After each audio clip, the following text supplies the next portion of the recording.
Alors il est temps de partager une super promo. 3 Caravages pour le prix de rien. Ça se passe en plein centre historique de Rome, à l'église Saint-Luigi des Français. Bon, quand on cherche le chemin de l'église, il faut suivre les hommes en robe. La voilà. L'église Saint-Louis des Français, c'est l'église nationale de France, la paroisse des Français quoi, depuis sa création en 1589. Elle a été construite au cours du XVIe siècle, financée notamment par Catherine de Médicis. Sur la façade de cette église, on peut voir des grandes figures françaises, comme Saint-Louis, bien sûr, d'où le nom Saint-Louis des Français, Charlemagne, Sainte Clotilde, la femme de Clovis, et Sainte Jeanne de Valois, qui était la première épouse de Louis XII avant qu'il ne lui préfère Anne de Bretagne. Et l'église, elle a été financée aussi par un cardinal français, Matthieu Cointrel, Matteo Contarelli, en version italienne, qui a dit « Vous me gardez la chapelle au fond à gauche, et je vais la faire décorer avec des fresques de la vie de l'apôtre qui porte mon nom, Saint Matthieu. » Bon, le cardinal Contarelli, il est mort avant que l'église soit terminée. Mais ses descendants ont cherché un artiste pour réaliser ces fresques. Et est sorti le nom d'un ami d'amis pas connu, Michelangelo Merisi, autrement dit le Caravage. Alors un petit mot sur le Caravage peut-être. Bien sûr c'est un des grands peintres italiens. Le Caravage il est à la peinture du XVIe siècle ce que Pete Doherty est au rock'n'roll. Je ne sais pas si c'est vraiment une image qui fonctionne. Mais Caravage il était un petit peu foufou, il était un petit peu bagarreur. On disait d'ailleurs, les chiens aboient, le Caravage passe. Il est né en 1571 à Milan, ce Michelangelo, mais il a passé une grande partie de son enfance, où ça, je vous le donne en mille, à Caravage, petite bourgade de Lombardie, qui est devenue bien célèbre depuis. Entre 13 et 20 ans, il part se former à Milan, dans l'atelier d'un peintre. Et il se forme aussi côté bagarre, dirons-nous, à tel point qu'il a quand même fait 1 an de prison. À l'âge de 20 ans, il arrive à Rome, il devient assistant peintre, et il est toujours aussi sanguin, à tel point qu'un beau jour, il tue son adversaire lors d'un duel. Et là, ça part en vrille, parce qu'il est condamné à la décapitation, donc il s'enfuit, logiquement, à Naples, puis à Malte. Il sera même fait chevalier de l'ordre de Malte, avant que l'ordre de Malte ne se rende compte certainement qu'il a tué un homme, et donc le destitue et l'emprisonne. Mais Caravage s'échappe. Il se réfugie en Sicile, entre autres, et ne cesse de demander une grâce au pape, parce qu'il est quand même bien repentant de toutes ces histoires. Et en 1610, alors qu'il est en chemin pour aller voir ce bon vieux pape Paul V à Rome, il meurt de manière inexpliquée à Porto Ercole, où il est retrouvé sur une plage, à 39 ans.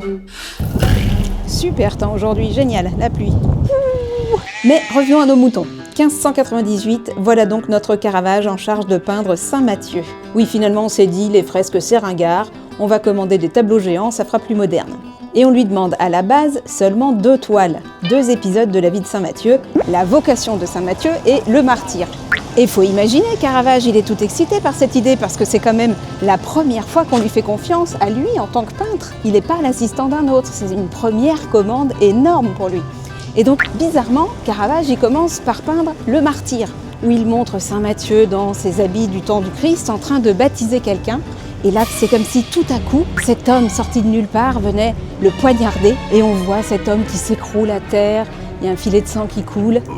Les gens autour, habillés eux à la mode du XVIe siècle, ont l'air tout effrayés. Bref, c'est pas la fête. Et bien que ce soit tragique, il y a quand même un fun fact dans ce tableau, c'est que un des hommes dans le fond est un autoportrait du Caravage. Il s'est mis là dans la scène lui-même et il est là, il regarde un peu et c'est un personnage qui fuit, comme si cette scène était trop horrible. Ce qui est drôle, c'est qu'après il va à peu près fuir toute sa vie. Et donc la deuxième toile, chronologiquement, que va peindre Caravage, c'est la vocation de Saint Matthieu. Et ce tableau de la vocation de Saint Matthieu, il est assez dingue parce que pour la première fois, ou presque, en tout cas après ça il le fera toujours, il y a ce clair-obscur fantastique, cette lumière genre divine. La source de lumière n'est pas sur le tableau et pourtant elle éclaire tous les personnages. Ce sera le fameux clair-obscur du Caravage. Il est connu pour ça, il a inspiré tous les autres pour ça. Bon, ben voilà, ça commence là. En tout cas, ça s'est affirmé ici. Et qui on a comme personnage dans cette vocation de Saint Matthieu? On a à droite Jésus et Saint-Pierre. Jésus, c'est celui qui montre quelqu'un du doigt. Et Saint-Pierre, c'est la personne un peu plus vieille qui est devant lui. Et Jésus, il semble désigner quelqu'un avec son doigt. Toi, lève-toi et suis-moi. Avec l'idée que la vocation de Saint Matthieu, elle a été presque immédiate. Il aurait vu le Christ, il se serait levé et d'un coup, il aurait été converti. Alors, le doigt de Jésus et tout un programme, parce qu'il rappelle, comme un hommage de Caravage à Michel-Ange, le doigt de la création à la chapelle Sixtine. Vous savez, ces doigts qui se touchent entre Dieu et Adam, Dieu qui crée l'homme.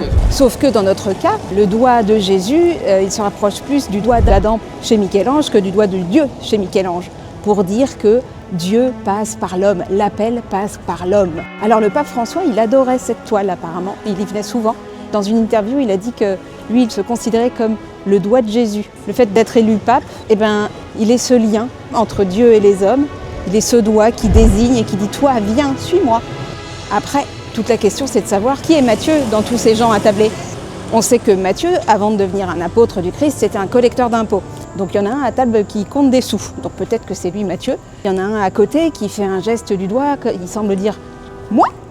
Il y en a un qui a l'air d'être prêt à se lever de son siège, donc se lever et le suivre. Donc peut-être que c'est lui aussi. Et puis il y a le jeune qui est très éclairé, le plus éclairé par la lumière divine. Donc c'est peut-être lui. En vrai, il y a une théorie qui dit que c'est peut-être un peu des quatre. Bon, après, vous pouvez choisir le vôtre, celui qui vous arrange. Moi, j'aime bien le jeune enfant. Et ce qui est drôle avec la vocation de Saint Matthieu, c'est qu'il y aurait bien un message politique derrière. Parce qu'à cette époque-là, en France, qui était le roi? C'était Henri IV. Et Henri IV, tout le monde le sait, c'est le roi qui, pour pouvoir devenir roi, a dû se convertir. Il était protestant, il s'est converti au catholicisme. Paris vaut bien une messe. C'est pas sûr que ce soit vrai, d'ailleurs, cette phrase. Et à la base, il avait demandé à Clément VIII de le convertir. Clément VIII, le pape. Et le pape, il a dit que nenni.